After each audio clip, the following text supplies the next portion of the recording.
Hi y'all, it's me again. Sorry that I haven't been posting for a couple of days. Uh, anyways, here I am. This one's called Me and My Girlfriend Were Discriminated at the Pool. So me and my girlfriend have been staying at a camping park with a pool. Today we decided to go for a swim, and as usual, we have to pay the lifeguard near the booth. It immediately started off weird since he asked for our camp IDs. Well, technically, a thing he can ask for since prices are different. We have never been asked for that ever, and nor did he ask anyone else besides us, but we thought nothing of it and moved on. Later, we're swimming a bit and doing the usual silly stuff, and we kiss, a real kiss. Nothing much. Suddenly, we hear the whistle going off, and the lifeguard gesturing from afar. Now we both wear glasses, so in the pool without them, we are practically blind. So after a couple of seconds, trying to understand if it was about us, he gestures, basically saying we're not allowed to kiss, but some other people around us confirming it was at us. This is insane, since this was never an issue. But apparently, this was never ever an issue. But apparently, for this new lifeguard, it was a major one. Later we left. Waiter. Blah, blah. And we go back into the park via a booth where we flash the camp IDs and go back in, except this time they stop us and ask for our IDs to be handed in. Girlfriend notes them writing our info down. We finally ask why the hell is our info being written down. As it turns out, the lifeguard, while we were in the pool, went to the booth and asked for our info to be written down. In the pool rulebook, there's nothing referring to kissing, so what the F? Some people have mentioned that apparently it's a rule, but it's a rule that's never been enforced. That added to how from the start he treated us differently, but I can't help but feel that this is simply because we are both women, since the straight couples at the pool don't have to deal with this BS. Wow.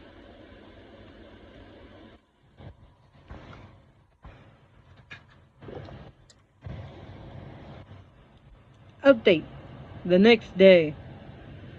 So sorry for possible bad formatting since I'm on mobile right now. We talked to his supervisor, and he talked to witnesses who apparently didn't even notice the kiss because of how quick it was. Mwah! The supervisor spoke with the lifeguard straight and said he would not have done anything if it was, and I quote, a conventional couple.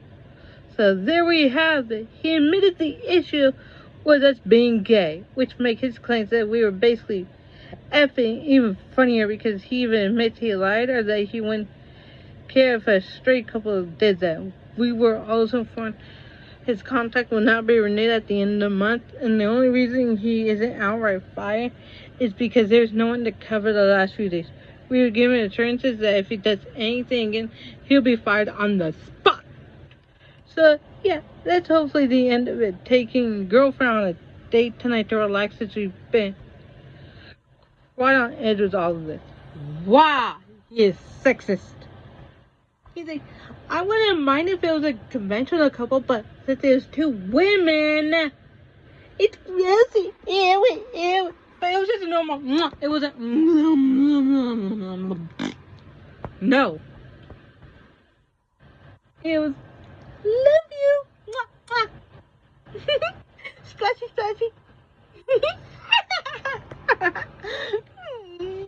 Yeah. Love you. Yeah. My God, he does not know how to be.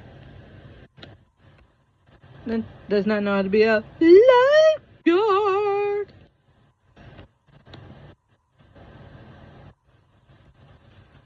This one's called I, 29-year-old male, can't seem to forgive my sister, a 26-year-old female, after she completely bailed on me when I was on the brink of being homeless. My sister, from a young age, has only had one person to rely on, and that person was me. We come from a broken family with one parent that was only around till I was 5, and the other who was stuck in a cycle of addiction. Because of our situation, I grew up very quickly and shielded her from as much as I could. She obviously was aware of what was going on, but she was not in the crosshair. I started with stealing from her mother to make sure we have food and bills were paid.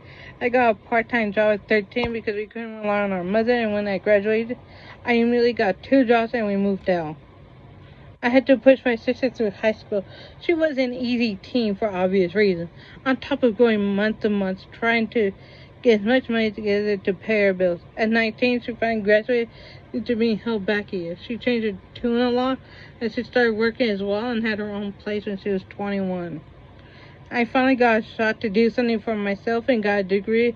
As a result, I got a much better job, but unfortunately, that was right before the pandemic hit, so I pretty much went from hired to fired as I was a new hire. Now, the reason I'm saying all that is not to pat myself on the back, but to stress why my reaction is the way it is.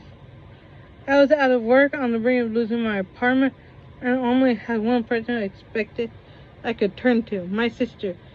She was recently married, still lives obviously, with her husband, so I asked if I could stay a few weeks, at most a few months, until I got a new job. It was a no. I was taken aback, but it remained to be a no. A week or two later, I was kicked out of my apartment. I asked again, and it was a no. At this point, I am homeless, and the only reason I didn't end up sleeping on the damn street was because I could crash at a few friends until I got a temporary job. I rented a room with a bunch of roommates for a while. Eventually got a job in my field again, and now doing fine. That said, I have not spoken to my sister since. She has called, messaged, banged on my door, sent crying voice messages, apologized dozens of times, tried to explain herself, tried going to my job, tried going to France, everything. I haven't said a word to her. It's been over a year now. She recently had a child, and she's still desperately trying to reach out. She claimed her husband refused to let me stay. He even reached out several times to beg me to reach out, but to me, the one time I need her, she basically tells me to F myself. I feel like it was the last push I needed to just end that chapter of my life. I feel bad, but just not bad enough, I guess. Even my friends and my girlfriend on my case said I should forgive her and that they understood it at first, but now say I'm being a butthole. What would you guys do? Wow.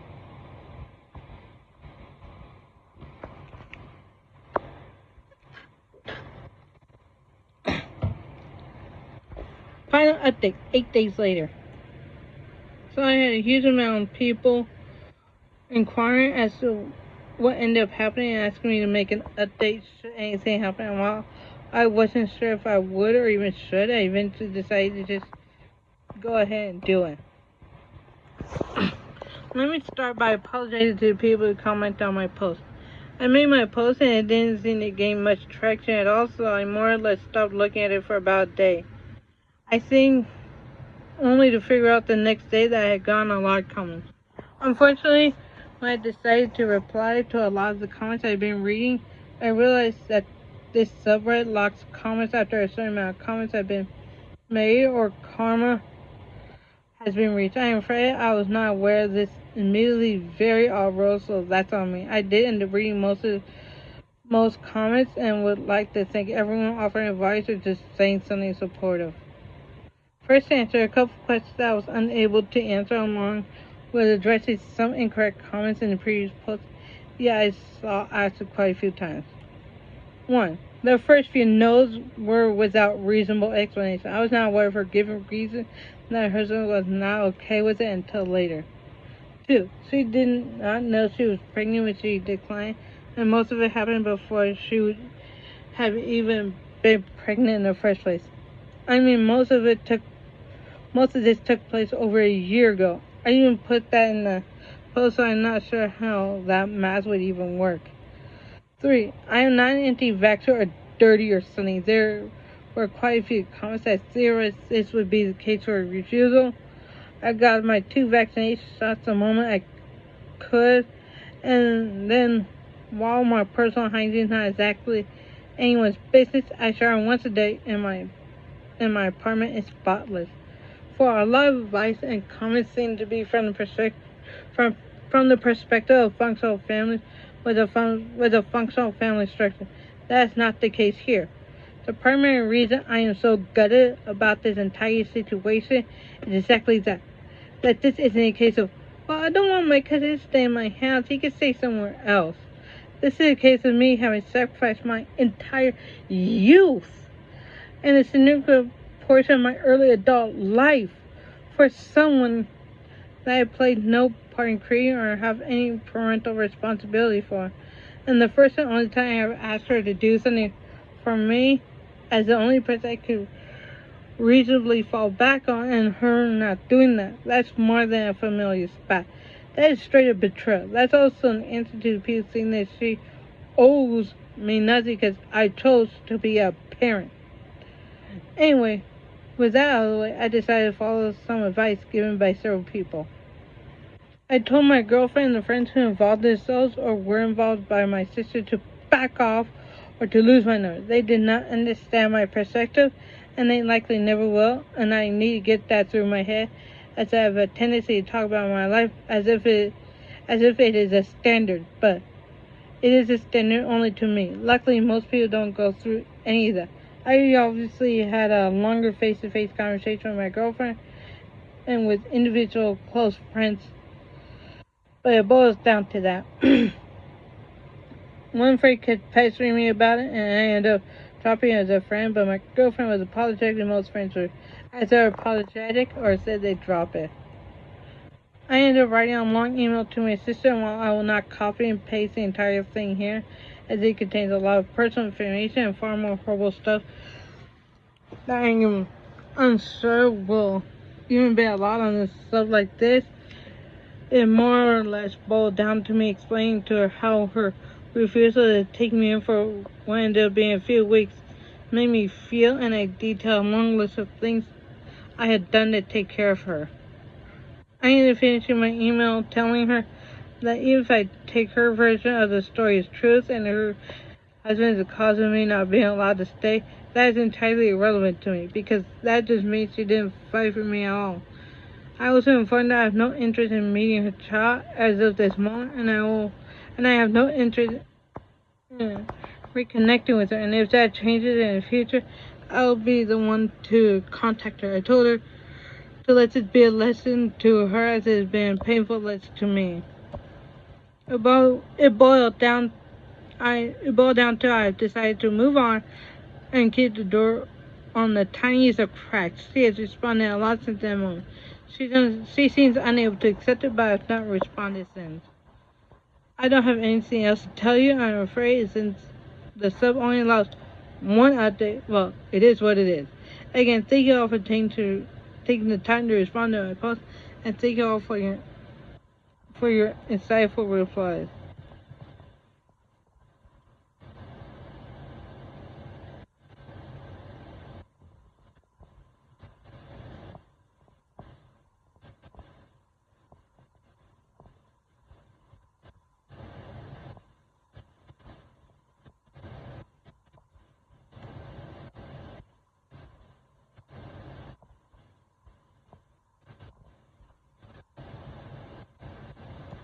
Wow.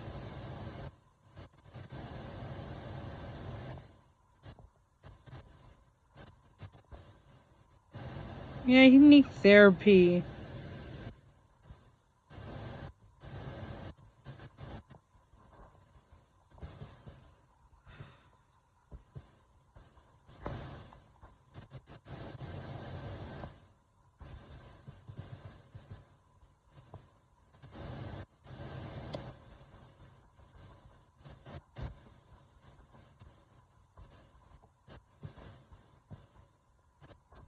Wow.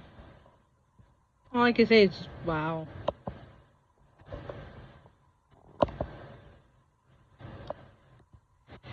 And this one is called Me, a 35-year-old male with my wife, 29-year-old female of 5 years, wants a divorce after I requested a paternity test.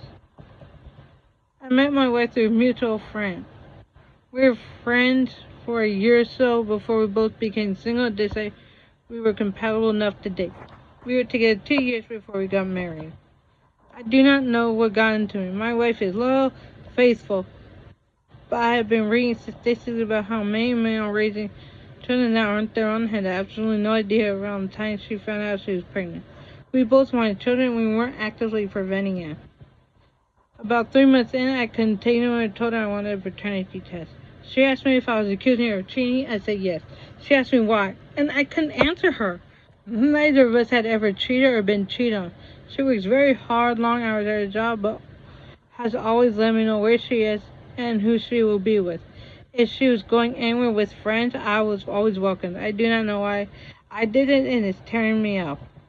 She told me she'd gladly give me a paternity test, but that she was moving back to her mother's until that time because she didn't know she wanted to continue the marriage. She got an amniocentesis test. Yeah, I can see it.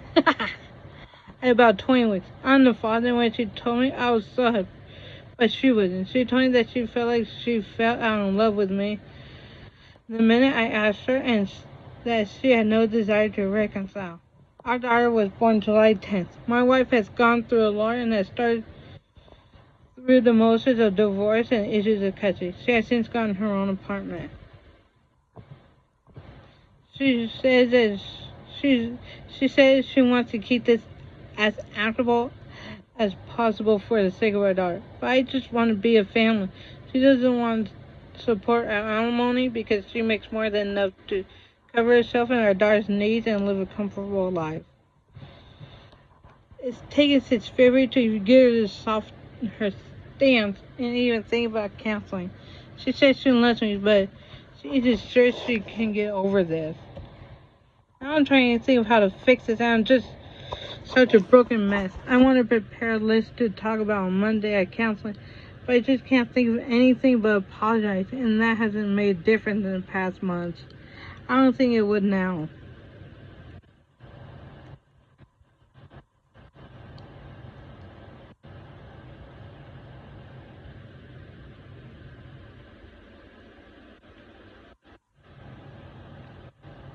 Wow.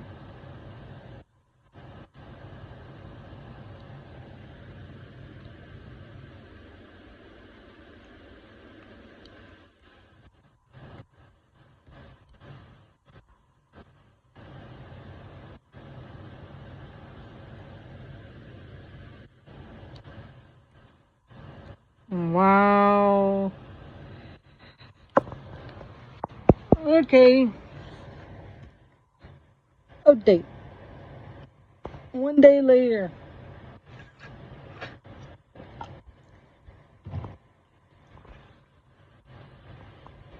I got to sit down with my wife during my visit with my daughter and while she was napping. She said that this was the straw that broke the camel's back. Broke the camel's back. Here is why she went nuclear, as a lot of people say. As much as this hurt, I needed to hear it. I had trouble trusting her whole relationship, despite the fact she had never cheated on me or any exes. She's caught me snooping through her phone, email, work laptop before, and because she deals with privileged information, she says I open her up to liabilities with her clients. No, I have never found anything incriminating. She has never hid anything except work-related things because of confidentiality. Her bank accounts, credit card information, phone records were always open to me because she's caught me snooping before and she wanted to assuage my fears. I had recently installed Tinder on my phone and she called me on OkCupid 6 months ago. Her best friend sent her my profile, so she thinks that this is me projecting. She got upset about the hypocriticalness of it all. While she had to be fully open to me, but she says I never showed her the same courtesy and always bitched at her about my privacy. I had my phone passcoded. I'll get upset if she did the same, and I get angry with her if she went into my computer/email for any reason, even if it was bill related. She said what really made her not want to work on it was some of the following. She felt no support from me at all before the test. She would come over every other day and talk to me, but I was cold to her, and that she tried to work on it in the beginning. She said my aloofness made her not care. I refused to help her cover the copay for the amniocentesis. She said this was pettiness that made her feel this way, but she was going to get an amniocentesis, and I can't say that, amniocentesis test anyway because she's paranoid about birth defects and her insurance didn't deem it medically necessary. I went on a few days after she moved out and she found out. She considered it cheating because she had been attempting to work on her marriage at that point and even made counseling appointments that I refused to attend until she got the paternity test. I didn't remember about it and they included it in my last post. She said she's willing to work on the marriage, but she said that it has been as open both ways and she isn't willing to move back in with me right away. I have to give her the passcode to my phone and delete Tinder.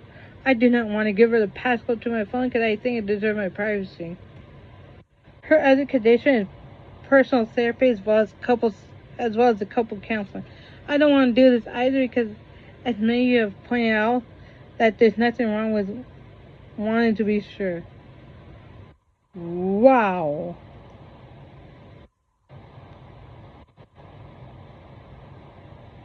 Yeah, just like Meg used Stella Zoll that I'm shocked you post an update. Your original post included nothing that would help us understand her delusion. Frankly, you sound completely out of touch with reality. I can't imagine why she's willing to work on the marriage. Let her go, for her sake. She hadn't told me she was keeping contact. This is what OP said about that post. She hadn't told me she was keeping contact meal besides allowing me to see her daughter, but she wasn't opening up to me about how she felt.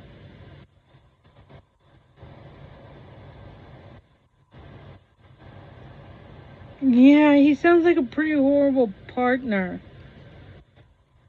Final update. 5 days later.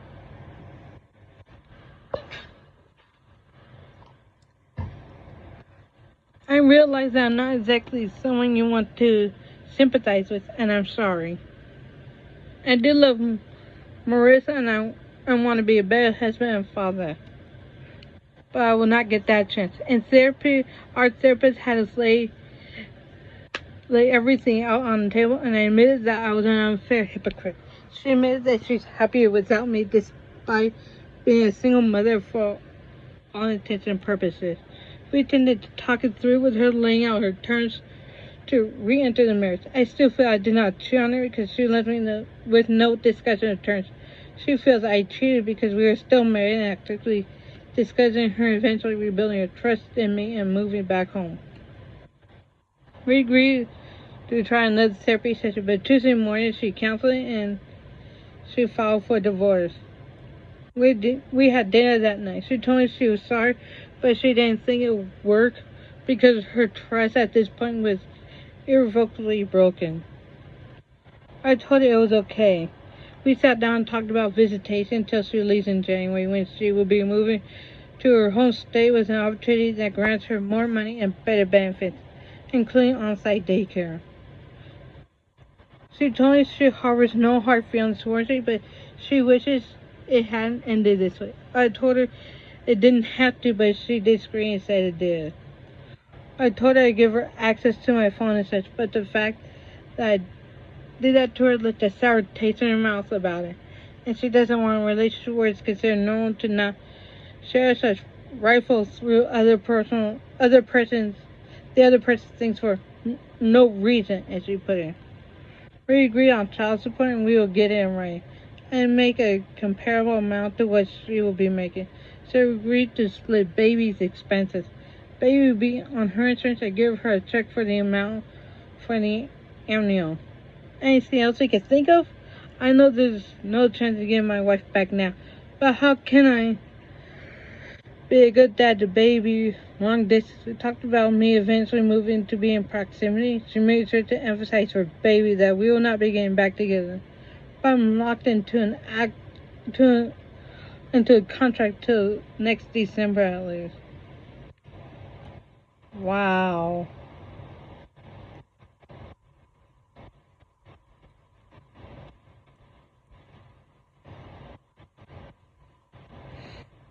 Wow. Wow. He was so out of reality. Like Lisica said, after reading all through your posts, I'm going to say a few things. First thing is stop blaming your ex-wife for causing all this bullshit. You projected like a crazy person that she was cheating on you, all the while dicking off on OK Cupid and Tinder. You may not, you may have not stuck your dick in anything, but there was clearly a reason you were there. You expected her to give you her passwords, her phone call, her whereabouts, all while holding onto your privacy, and then you scoffed in her face when she made a condition of getting back together. You, sir, are a controlling, self-absorbed douche cannon.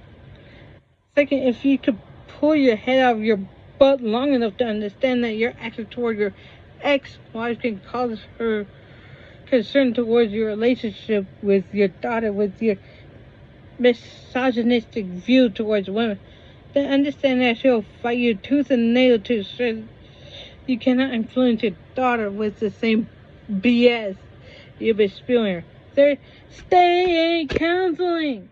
You clearly need it for your sake and any hope of a solid relationship with your daughter and a civil relationship with your ex-wife, which you will need. Wow. Yeah, I agree with him or her. So yeah, please rate, comment, and subscribe. See you tomorrow. Bye.